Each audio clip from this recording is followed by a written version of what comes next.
Assalamualaikum warahmatullahi wabarakatuh. Perkenalkan, nama saya Saskia Theodora Siswanto dengan nomor induk mahasiswa 053939311 dari program studi Sistem Informasi Universitas Terbuka.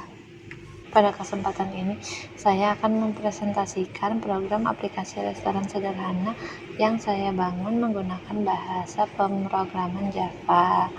Nah, aplikasi ini saya beri nama Ayam Mangkuk Baikya, berfungsi untuk melakukan pemesanan makanan dan minuman serta menyediakan fitur manajemen menu. Nah, dalam presentasi ini saya akan menjelaskan alur program, struktur kode, logika utama yang digunakan, sampai bagaimana perhitungan harga dilakukan dan pencetakan struk. Gambaran umumnya kayak gini ya. Program ini dirancang untuk mensimulasikan sistem restoran sederhana yang bisa digunakan oleh dua jenis pengguna, yaitu yang pertama pelanggan untuk memilih makanan dan minuman, memesan dan mendapatkan struk. Yang kedua, pemilik restoran untuk menambahkan menu baru, mengubah harga menu dan menghapus menu. Oke, kita masuk ke struktur codingannya ya. Yang pertama ini ada kelas menu. Nah, di kelas menu ini kita memiliki 3 atribut ya, yaitu nama, harga, dan kategori. Kelas ini juga memiliki konstruktur untuk mengisi data menu menggunakan getter dan setter.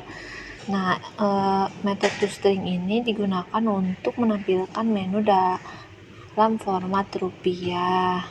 Selanjutnya kita ke main class-nya ya. Di sini ada penyimpanan data menu di main class. Nah, untuk menyimpan daftar menu restoran saya memakai ini array list menu dan mengisi daftar menu dengan 8 menu yang berisi 4 kategori makanan dan 4 kategori minuman. Nah, program menu utama ini menggunakan perulangan while true yang membuat pengguna tetap berada di menu utama sampai memilih untuk keluar. Nah, di sini ya maksudnya menu utama sampai pengguna memilih opsi keluar.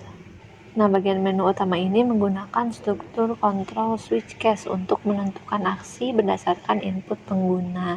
Jadi, kalau misalnya case 1 pesan makanan dan minuman, maka akan masuk ke take order. Case 2 kelola menu akan masuk ke manage menu, dan case 3 opsi pilih keluar maka akan muncul terima kasih, dan kalau kita masukkan inputan lain maka akan muncul pilihan tidak valid.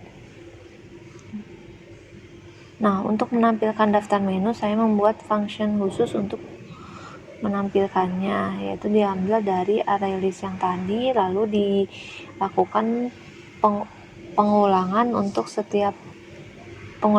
membaca setiap objek yang ada di menu. Nah, pemisahnya itu ada di kategori makanan dan minuman. Oke, selanjutnya kita masuk ke proses pemesanan atau take order. Nah, di take order ini pengguna akan memilih kategorinya makanan atau minuman. Nah, jika sudah selesai memilih, maka pengguna harus memilih selesai. Nah, di sini juga inputan dari pengguna akan divalidasi menggunakan fungsi string ini. Jadi kalau misalnya pengguna ketiknya caps lock semua, maka akan diubah menjadi tulisan lowercase. Nah, ada lagi juga ini nih, jika pengguna memasukkannya di luar dari kategori yang ada, maka akan muncul kategori tidak valid. Setelah pengguna memilih kategori, maka kan akan muncul daftar menunya, lalu pengguna pilih menu dan pilih mau pesan berapa. Nah, jika pengguna menginput di luar dari daftar menu, maka akan muncul input tidak valid atau nomor tidak valid juga ada. Nah, setiap pesanan yang sudah diinput pengguna akan disimpan di array list order item ini dan kuantitinya berapa. Nih ya, jika order item kosong maka akan muncul tidak ada pesanan dan dikembalikan lagi ke awal. Nah, semua pengolahan yang tadi dilakukan menggunakan kombinasi if, else, dan perulangan. Oke, selanjutnya kita masuk ke ini. Calculate total, yaitu perhitungan total harga pesanannya ya. Nah, setelah pesanan terkumpul, program menghitung total biaya menggunakan langkah yang pertama ada subtotal. Nah, di subtotal ini kita menggunakan perulangan di mana akan terhitung otomatis harga dan kuantiti yang telah diinput. Lalu ada diskon berupa subtotal. Jika subtotal lebih dari 100.000 maka mendapatkan diskon 10%. After diskonnya itu subtotal dikurangi diskon yang sudah kita dapatkan ini, lalu ada pajaknya.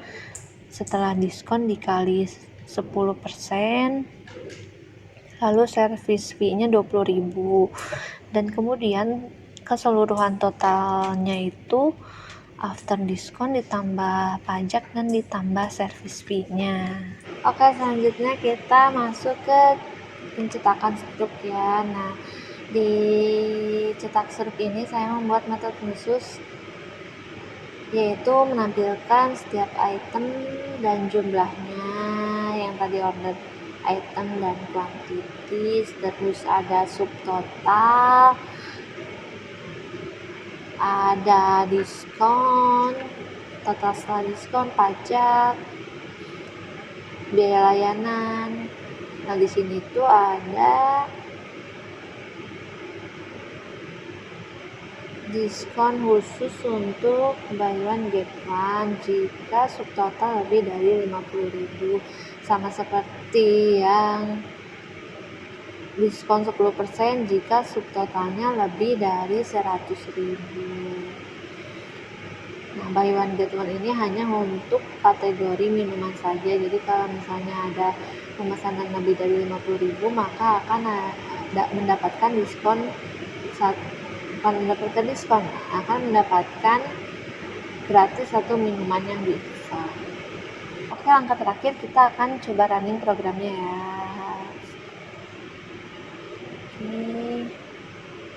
Oke, ini tampilan menu utamanya ya, berisi 3 menu, yaitu menu pelanggan itu untuk pesan makanan dan minuman, menu pemilik untuk mengelola menu, dan keluar dari menu utama. Kita coba sebagai pelanggan terlebih dahulu ya.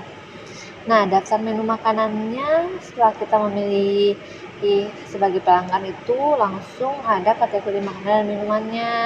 Nah, untuk memilih menu kita masukkan dulu kategorinya. Pertama kita pilih makanan, ayam bakarnya 5, selesai. Nah, selanjutnya kita pilih kategori minuman, mau jus alpukatnya 2, air mineralnya 3, selesai. Nah, ini merupakan tampilan struk dari pemesanan kita tadi. Ayam bakarnya 5, jus alpukat 2, air mineralnya 3. Nah, di sini karena kita sudah memesan lebih dari 50.000, maka kita dapat program penawaran yaitu buy one get one berupa air mineral. Sebenarnya ini bukan kenapa pilihnya air mineral, karena kita pilih kategori minuman dengan harga yang paling rendah untuk dijadikan buy one get one-nya. Setelah itu karena lebih dari 100.000 juga kita mendapatkan diskon 10%. Lalu total setelah diskon, pajaknya dan biaya pelayanannya 20.000, maka total keseluruhan pesanan kita tadi ada Rp201.170. Nah, selanjutnya kita sebagai pemilik untuk mengelola menu di restoran kita. Ada lihat menu, kita lihat dulu menunya ini yang terdaftar ya. Lalu kita tambah menu. Misalnya nama menunya tuh ayam panggang mangkuk, harganya 25.000, kategorinya makanan. Nah, ini ya menu berhasil ditambahkan. Kita lihat lagi menunya apakah sudah masuk. Sudah ya di sini. Terus kita mau tambah menu untuk minumannya jus jeruk, harganya 10.000, kategori minuman. Kita lihat lagi menunya. Nah, maka kita memiliki 5 menu dari masing-masing kategori. Nah, untuk mengubah harga kita tinggal pilih opsi 3. Menu makanan atau minuman, kita pilih dulu kategorinya makanan. Nomor 2 ya, ayam bakarnya terlalu mahal, kita kurangin jadi 28.000. Nah, terus kita sekalian juga ya mengubah harga di kategori minuman. Ya, kategori minuman, pilih nomor 2, harga barunya 15.000, alpukatnya naik. Oke, kita lihat menunya. Nah, yang asalnya 12.000 jadi 15.000, yang asalnya 30.000 jadi 28.000. Kita juga bisa menghapus menu melalui pilihan opsi nomor 4. Kita hapus menu nasi ayam mangkuk, kategori makanan nomor 4. Itu menu berhasil dihapus. Kita juga menghapus kategori minuman. Kopi susu aja kita hapus, minuman nomor 3. Oke, kita lihat kembali menu. Nah, jadinya menu yang mau kita hapus sudah hilang dari daftar menu. Oke, kita kembali lagi ke menu utama. Nah, dan kalau selesai tinggal pilih opsi keluar. Nah, terima kasih. Nah, begitu bagaimana program ini berjalan. Oke, demikian presentasi dari saya mengenai aplikasi restoran sederhana ini. Nah, program ini saya rancang secara terstruktur memanfaatkan konsep OOP, perulangan, percabangan, dan pengolahan data sehingga fungsinya menyerupai aplikasi kasir restoran yang sangat sederhana. Terima kasih, sekian presentasi dari saya. Mohon maaf apabila ada kekurangan. Assalamualaikum warahmatullahi wabarakatuh.